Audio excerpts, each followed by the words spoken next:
سپہر کے 3 بجے ہیں۔ السلام علیکم، یہ ریڈیو پاکستان ہے۔ ترنم حامد سے خبریں سنیے۔ اہم خبروں کا خلاصہ۔ نائب وزیر اعظم نے آزاد جموں کشمیر کے ضلع نیلم میں جاگران 2 پن بجلی گھر کے تعمیراتی کام پر پیش رفت پر اطمینان ظاہر کیا ہے۔ برطانیہ کے درجہ بندی کے ادارے فچ ریٹنگز نے کہا ہے کہ رواں سال فروری میں انتخابات کے بعد پاکستان پر بیرونی دباؤ کی صورتحال میں بہتری آئی ہے۔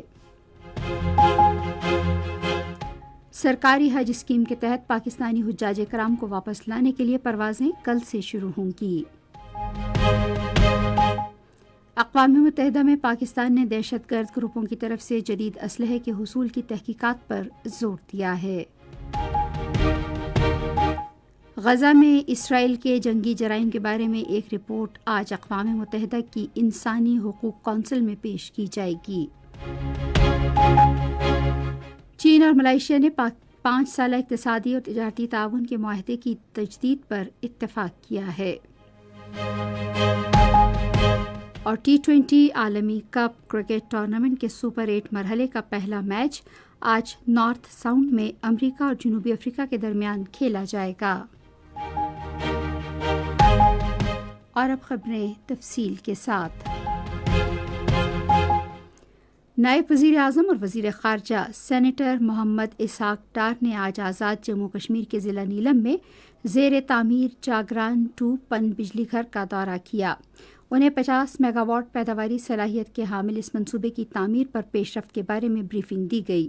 انہیں بتایا گیا کہ جاگران 2 پن بجلی گھر پر کام منصوبے کے مطابق جاری ہے اور یہ آئندہ سال مکمل ہو جائے گا۔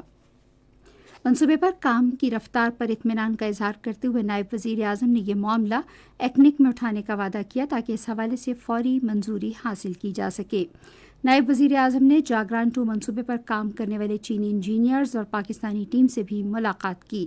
انہوں نے منصوبے پر کام کرنے والے انجینئرز، ٹیکنیشینز اور دوسرے کارکنوں کو وزیر اعظم شہباز شریف اور حکومت کی طرف سے نیک خواہشات کا پیغام دیا اور منصوبے کی بروقت تکمیل کے لیے مکمل تعاون اور سیکیورٹی کا یقین دلایا۔ انہوں نے یقین دلایا کہ اس منصوبے سے آزاد جموں کشمیر میں بجلی کی پیداوار میں نمایاں اضافہ ہوگا اور روزگار، تعلیم، زراعت، صنعت اور سیاحت کے شعبوں میں ترقی سے مقامی افراد مستفید ہوں گے۔ لندن میں قائم مالیاتی درجہ بندی کے ادارے فچ ریٹنگز نے کہا ہے کہ پاکستان کے وفاقی بجٹ میں کیے گئے اقدامات سے IMF کے ساتھ اس کے معاہدے کے امکانات کو تقویت ملی ہے۔ ادارے نے اپنی رپورٹ میں مالیاتی خسارے میں کمی کی پیشگوئی کرتے ہوئے کہا کہ مجوزہ اقدامات سے بیرونی لین دین کے دباؤ میں بھی کمی آئے گی۔ رپورٹ میں آئندہ سال پاکستان کی شرح نمو 3 سے 3.5% تک رہنے کا اندازہ ظاہر کیا گیا ہے۔ رپورٹ میں کہا گیا ہے کہ رواں سال فروری میں انتخابات کے بعد پاکستان کی بیرونی پوزیشن میں مسلسل بہتری آ رہی ہے۔ سرکاری اسکیم کے تحت 86,000 سے زائد پاکستانی حجاج کرام کی سعودی عرب سے وطن واپسی کے لیے پروازیں کل سے شروع ہوں گی۔ حجاج کرام کو ایئرپورٹ پر آب زمزم کی 5 لیٹر کی بوتل فراہم کی جائے گی۔ حج پروازیں آئندہ ماہ کی 20 تاریخ تک جاری رہیں گی۔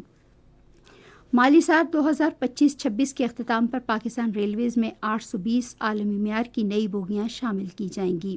پاکستان ریلویز نے ایک بیان میں کہا کہ یہ اقدام نقل و حمل کے شعبے میں ایک نیا معیار قائم کرتے ہوئے جدت اور عمدہ کارکردگی کی عکاسی کرتا ہے۔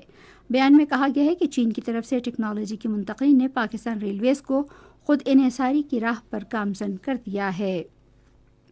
مہاراجا رنجیت سنگھ کی برسی کی تقریبات میں شرکت کے لیے سکھ یاتری پاکستان پہنچ گئے ہیں۔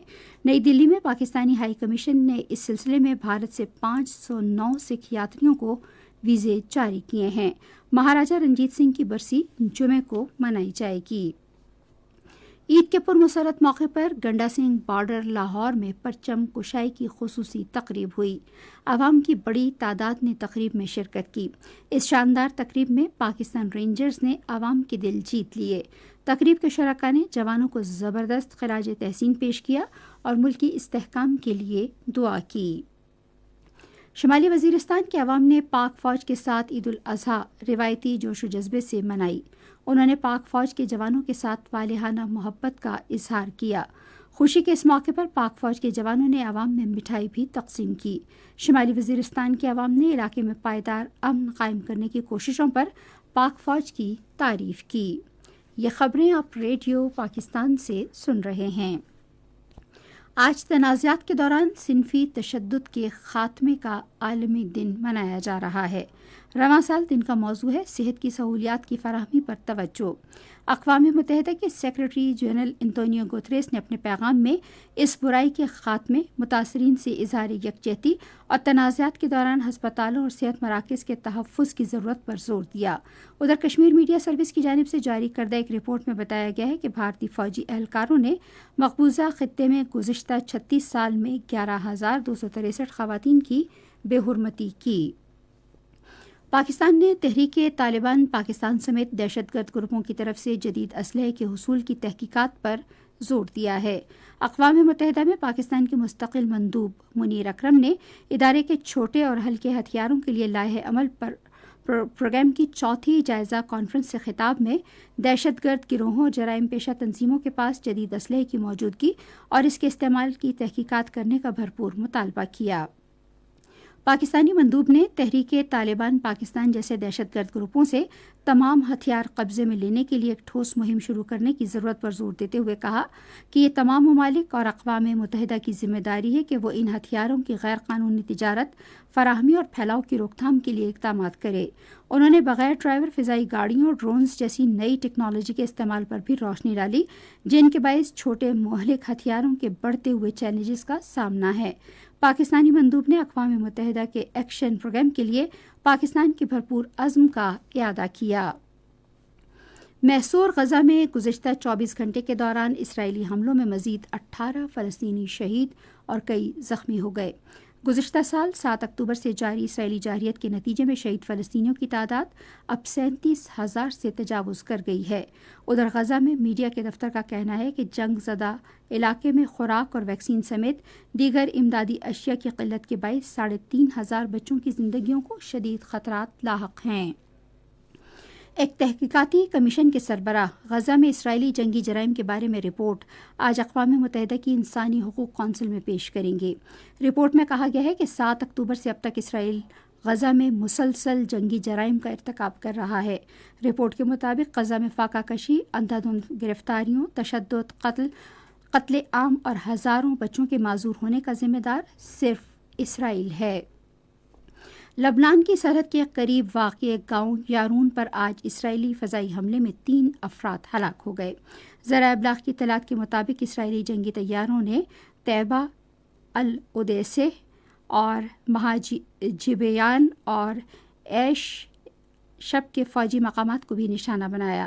ادھر شام کی وزارت دفاع نے ایک بیان میں کہا کہ آج کوئنتیرا صوبے پر اسرائیلی فضائی حملے میں ایک شامی فوجی افسر بھی ہلاک ہو گیا ہے۔ چین اور ملائیشیا نے 5 سالہ اقتصادی اور تجارتی تعاون معاہدے کی تجدید پر اتفاق کیا ہے۔ آج پتراجایا میں ملائیشیا کے وزیر اعظم انور ابراہیم اور ان کے چینی ہم منصب لی چیانگ نے معاہدے پر دستخط کیے۔ دونوں ملکوں کے درمیان ترقی میں سرمایہ کاری کے فروغ، بین الاقوامی جرائم کا خاتمہ، شہری ترقی، اعلیٰ تعلیم و ٹیکنالوجی، سیاحت اور ثقافتی تعاون کے معاہدوں پر بھی دستخط ہوئے۔ روس اور شمالی کوریا نے فوج اور دفاع سمیت مختلف شعبوں میں تعلقات مستحکم کرنے کا عزم ظاہر کیا ہے۔ روس کے خبر رساں ادارے انٹرفیکس کے مطابق اس حوالے سے اتفاق رائے پیونگ یانگ میں شمالی کوریا کے رہنما کم جونگ ان اور روس کے صدر ولادیمیر پوٹن کے درمیان ہوا۔ کم جونگ ان نے ایک بیان میں کہا کہ ان کا ملک روس کے ساتھ اپنا تصویراتی تعاون مضبوط بنانے کا خواہش مند ہے۔ ادھر روس کے صدر ولادیمیر پوٹن نے امریکی دباؤ اور عسکری خطرات کے خلاف شمالی کوریا کی حمایت کے عزم کا اظہار کیا ہے۔ اور T20 عالمی کپ کرکٹ ٹورنامنٹ میں سپر 8 مرحلے کا پہلا میچ آج نارتھ ساؤنڈ میں امریکہ اور جنوبی افریقہ کے درمیان کھیلا جائے گا۔ میچ پاکستان کے محلی وقت کے مطابق شام 7:30 بجے شروع ہوگا۔ ریڈیو پاکستان آج سپہر 4:05 پر اپنے قومی نشریاتی رابطے پر کلاسیکی گلوکار استاد برکت علی خان کی برسی کے حوالے سے ایک خصوصی فیچر پروگرام نشر کرے گا۔ اور اب موسم کی صورتحال۔ محکمہ موسمیات کی پیشگوئی کے مطابق آئندہ 12 گھنٹے کے دوران ملک کے بیشتر میدانی علاقوں میں موسم زیادہ تر گرم اور خشک رہے گا۔ تاہم شمال مشرقی پنجاب، خطہ پوٹوہار، بالائی خیبر پختونخوا، کشمیر اور گلگت بلتستان میں شام اور رات کے اوقات کے دوران گرد آلود ہوائیں چلنے اور کہیں کہیں گرج چمک کے ساتھ بارش کا امکان ہے۔ آج ریکارڈ کیا گیا بعض شہروں کا درجہ حرارت: Islamabad 40 degree centigrade, Lahore 43، Karachi 36، Peshawar 42، Quetta 35، Gilgit 28، Murree 30، Muzaffarabad 38، Srinagar 25، Jammu 43 اور Leh 16 degree centigrade record کیا گیا۔ اسی کے ساتھ خبریں ختم ہوئیں۔ مزید خبروں اور تجزیوں کے لیے آئیے ہماری ویب سائٹ پر radio.gov.pk اور فیس بک کے link radio Pakistan news official پر براہ راست ویڈیو سٹریمنگ بھی ملاحظہ کیجیے۔